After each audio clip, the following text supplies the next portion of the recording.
Bienvenidos al podcast ABC del Bosque. En un episodio anterior estuvimos conversando sobre la supervisión, qué es lo que hace los Infor en campo para verificar el cumplimiento de las obligaciones y el aprovechamiento sostenible de nuestros recursos forestales. En esta oportunidad vamos a complementar un poco más el tema, conociendo cuál es el resultado de este trabajo que los Infor realiza en campo y también desde gabinete.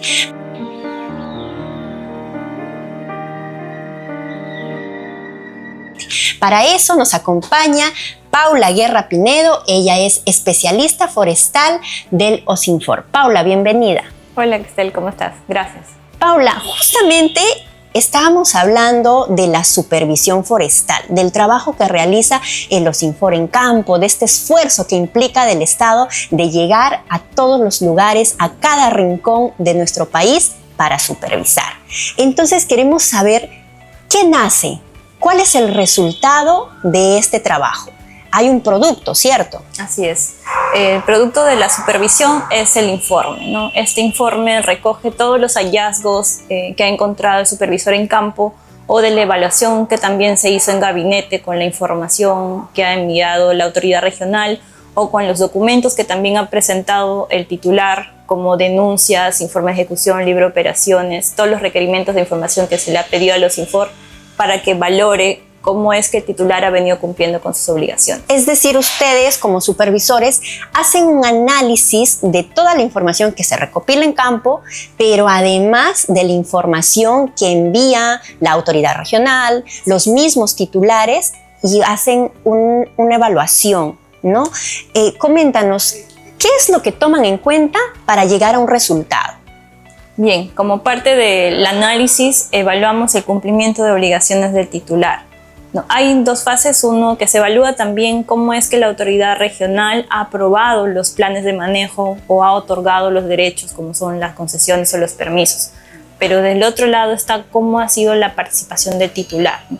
Si ha presentado sus informes, si ha usado, por ejemplo, el libro de operaciones para llevar la trazabilidad de los productos maderables que extrae, si ha presentado denuncias ante la fiscalía, ante la autoridad cuando ha ingresado algún invasor a su área a talar madera o a cazar fauna.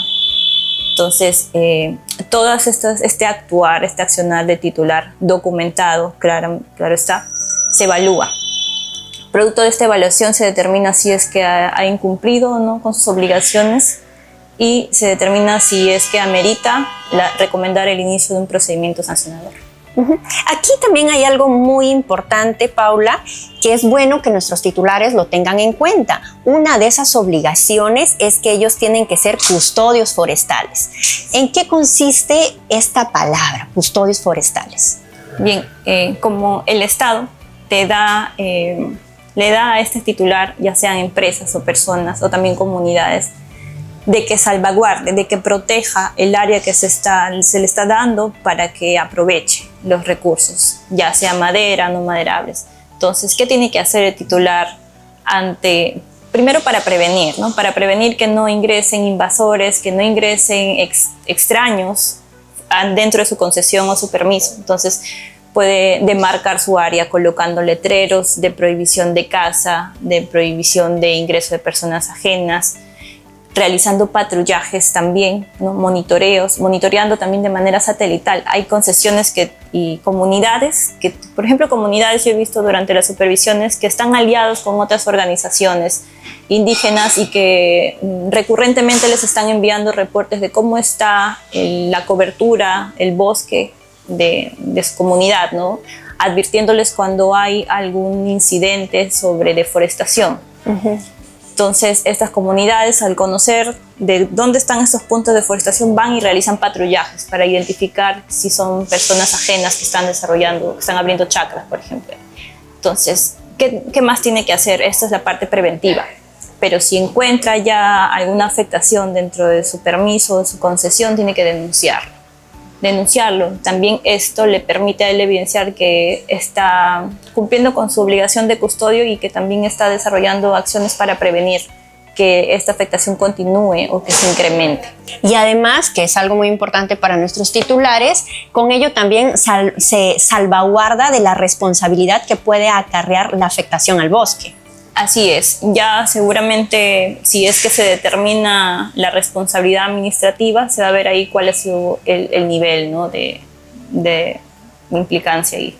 Paula, en el caso de las comunidades nativas, una de sus obligaciones también es reportar cuando tienen contratos con otras personas o empresas para aprovechar sus recursos. Sí, así es. En realidad, todo titular tiene la obligación de informar a la autoridad cuando suscribe un contrato con tercero. Pero ¿por qué es importante para las comunidades nativas? Ya que la mayoría de las comunidades no tiene en sí un sustento económico muy fuerte como para asumir la responsabilidad financiera de llevar a cabo todo lo que implica extraer madera de sus bosques. Entonces, para eso normalmente se están asociando con empresas o personas naturales que financian estas actividades de aprovechamiento y también extraen la madera y las movilizan hacia centros de transformación. Entonces, para poder evidenciar, dejar ahí en papel escrito cuál es el nivel de participación de estas empresas, es necesario, se recomienda que firmen un contrato. En este contrato se establecen ahí cuál es el grado de participación de estas empresas dentro de las actividades de aprovechamiento. Y más adelante, ya si existe una supervisión y se determina algún incumplimiento, este incumplimiento no solo es asumido por las comunidades, que normalmente ha sucedido así porque anteriormente no se visibilizaba la participación del tercero solidario. Entonces, actualmente ya producto de una evaluación posterior, que es la determinación de la responsabilidad administrativa, se ve si hay otros terceros, aparte del titular, en este caso la comunidad, que también tienen una responsabilidad sobre algún incumplimiento o sobre alguna afectación en el área de los bosques. Entonces queda claro que es importante que los titulares pongan en conocimiento a las autoridades regionales los contratos que puedan suscribir con terceros. Y hay algo también importante que se tiene en cuenta y que se evalúa durante la supervisión, que es la trazabilidad del recurso. Entonces ahí el OSINFOR hace una especie de balance entre la información que envía la autoridad regional, el pago que se hace por el derecho de aprovechamiento y el volumen que se reporta como que se ha extraído y movilizado, ¿no? Así es. Lo que acabo de mencionar es muy importante y está vinculado a la evaluación de dos obligaciones. El primero, que es demostrar el origen legal, y lo segundo, que tiene que ver con cumplir el pago por derecho de aprovechamiento. Entonces, sobre el primer punto, que es demostrar el origen legal, has mencionado el término trazabilidad y esto es importante. Y esto sobre todo se visibiliza a través de la implementación del libro de operaciones. Este libro de operaciones, con la legislación actual, te permite llevar todo el monitoreo de la trazabilidad de los productos, cómo vas talando, trozando y despachando o movilizando la madera fuera del área. Ahora, con las nuevas mejoras que hay dentro del sistema de información, no solo tenemos un libro de operaciones físico, sino que también ya la autoridad nacional está impulsando el libro de operaciones electrónico, ¿no? Lo que nos permite tener información actualizada que también sirve a nosotros como autoridad de fiscalización para poder evaluar de manera más ágil la trazabilidad de los productos. Y la otra obligación que se cumple ahí es el pago por el aprovechamiento del recurso. En el caso de extraer productos, ya sea madera o productos no maderables como la castaña y el aguaje, se necesita efectuar un pago por derecho del aprovechamiento, ¿no? Ya que estamos extrayendo productos de tierras que son del Estado principalmente. Entonces, si es que hay planes de manejo que no se vienen implementando o en algunas modalidades como concesiones, se hace el pago también por la superficie dentro del área de la concesión. Esto es algunas de las obligaciones que tienen nuestros titulares, pero también hay prácticas que tienen que implementar para garantizar la sostenibilidad del recurso y del bosque. ¿Cuáles son algunas de ellas? Bien, lo que mencionas son actividades que están dentro de un plan de manejo. El plan de manejo tiene incluido prácticas silviculturales que de manera general están asociadas a poder garantizar la productividad del bosque para los años siguientes que tiene el ciclo de corta de un título habilitante. pero también están actividades que buscan reducir los impactos de del propio aprovechamiento forestal, ¿no? Que son actividades de prevención y mitigación de impactos. Entonces, todas estas actividades sí se evalúan durante la supervisión y se verifica siempre y cuando esté dentro del documento de gestión, que es el plan de manejo. Entonces, con ello también garantizamos la regeneración natural del bosque, que es algo que se hablaba en el anterior capítulo. Paula, ya hemos hablado de lo que el OSINFOR evalúa en este informe. Después de ello llegamos a un resultado. ¿Cuáles son estos resultados? Bien, ya luego del análisis que se desarrolla en las supervisiones, tenemos o identificamos si existe o no un incumplimiento a la normativa forestal o también a las condiciones que se establecen en el contrato de concesión o en el permiso. Entonces, si se identifican incumplimientos, el informe de supervisión concluye con la recomendación de un inicio de procedimiento administrativo único, es decir, que ya los resultados de la supervisión van a motivar la evaluación legal y la posible determinación de responsabilidades administrativas. Por lo contrario, si no se evidencia ningún incumplimiento o algún motivo por el cual se debe recomendar un PAU, estos informes se archivan. Es decir, hay un panorama positivo y hay un panorama negativo que depende del actuar, del proceder del mismo titular. Sí, ahí quería comentarte que antes de concluir el informe tenemos una etapa previa que, si bien se evalúa el cumplimiento de obligaciones, hay incumplimientos que pueden ser subsanados. Al momento de realizar la supervisión, si el supervisor identifica ahí qué obligaciones, por ejemplo, el no haber presentado tu informe de ejecución, es subsanable siempre y cuando no haya algún tipo de reincidencia de parte del titular, se emite una notificación preventiva y el titular tiene la posibilidad de que en la fase de supervisión te presenten la documentación que evidencie que ha subsanado con ese incumplimiento. Es decir, que presente su informe de ejecución, ya sea fuera de plazo, ¿no? Entonces, esto puede evitar que el informe concluya en la recomendación del inicio de un PAU por no haber presentado tu informe. Bueno, Paula, entonces nos queda claro cuáles son estos resultados, qué es lo que evalúa el OSINFOR durante la supervisión. Tú has sido supervisor, en algún momento has ido a campo, has visitado comunidades nativas, también concesiones forestales. ¿Nos puedes dar tal vez ejemplos de cuando ha salido una supervisión con un resultado positivo? Bien, sí, recuerdo que cuando tuve la oportunidad de supervisar por Selva Central, he conocido comunidades que han estado acompañadas de regentes forestales y sí se ha visto un seguimiento ordenado de su trazabilidad, ¿no? Tenían su libro de operaciones actualizado. Cuando ha habido casos de que por error se ha talado algún árbol que no estaba autorizado, sí han informado su cambio y han podido sustentar que ha sido un error fortuito del aprovechamiento y han podido subsanar esta observación, ¿no? También tenían su comité de vigilancia que los apoyaba, no solo en la parte de monitorear que extraños entren a su territorio y a su permiso, sino también de monitorear las actividades de aprovechamiento. O sea, tenían comuneros que estaban capacitados para apoyar en la cubicación.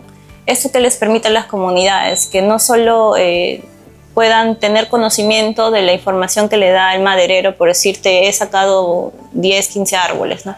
Sino que ellos también se cercioren por su cuenta de que efectivamente este maderero está sacando esos volúmenes de sus territorios, porque al final es parte del producto de su área comunal, ¿no? Es parte de ellos. Entonces, sí para mí ha sido satisfactorio conocer que hay comunidades que están avanzando en este tema, ¿no? Y por lo contrario, también he podido conocer de cerca casos de titulares en predios privados que no tenían el acompañamiento de un personal técnico y que de repente, debido a un conocimiento limitado en cómo implementar un libro de operaciones, cómo registrar cuánto se tala, cuánto volumen es el que se va trozando y se va sacando del área, es que han incumplido, ¿no?, en implementar, pero también quizás se han dejado llevar por personas terceras que han aprovechado de este desconocimiento para usar sus guías, para usar documentación legal y amparar volumen ilegal que han extraído de otras áreas. Han sido sorprendidos. Y por eso, Paula, es también importante y tenemos que decirle a los productores forestales que en este momento nos están viendo que es importante, es vital el apoyo técnico de un regente forestal, y también es una de las obligaciones que se evalúa en la supervisión, porque también se tiene que dar a conocer el contrato que se suscribe con el regente o que se deja de tener con ellos. Así es. En el caso de regentes forestales, los titulares que implementan un plan de manejo forestal intermedio o un plan operativo, PO, ellos sí están obligados a tener un regente y a comunicar cuando hay algún cambio con otro profesional. En el caso de titulares que implementan declaraciones de manejo que son DEMAS, ellos no están obligados por la legislación. Entonces, ¿qué parte ahí? Parte de que también las autoridades, como desde los Infor, las autoridades regionales, puedan fortalecer las capacidades técnicas que tienen los titulares en conocer cómo llevar su libro de operaciones, cómo dar seguimiento a las operaciones de aprovechamiento. También velar porque estos puedan plasmar sus contratos con terceros, porque también se ven involucrados ahí otras empresas en titulares que implementan DEMAS, ¿no? Entonces, ¿esto qué va a permitir? Va a permitirlos fortalecer a aquellos que legalmente no tienen un acompañamiento técnico. Entonces, para resumir el episodio el día de hoy, de la supervisión se obtiene un producto que es el informe de supervisión, un documento que contiene el análisis del cumplimiento de las obligaciones administrativas del titular y también las prácticas de manejo sostenible que se implementan en nuestros bosques. 2, el resultado del informe de supervisión puede ser favorable o no. Y 3, cuando hay incumplimientos que pueden ser subsanables, el OSINFOR brinda esta oportunidad para que los titulares presenten los documentos que sean necesarios. Paula, nosotros estamos seguros que esta información a detalle de lo que el OSINFOR evalúa durante las supervisiones va a ser muy importante para todos nuestros usuarios que están conectados, va a servirles y van a estar ellos más preparados cuando el OSINFOR vaya con la fiscalización forestal. Gracias, Paula, por acompañarnos en esta oportunidad. Gracias, Grisel.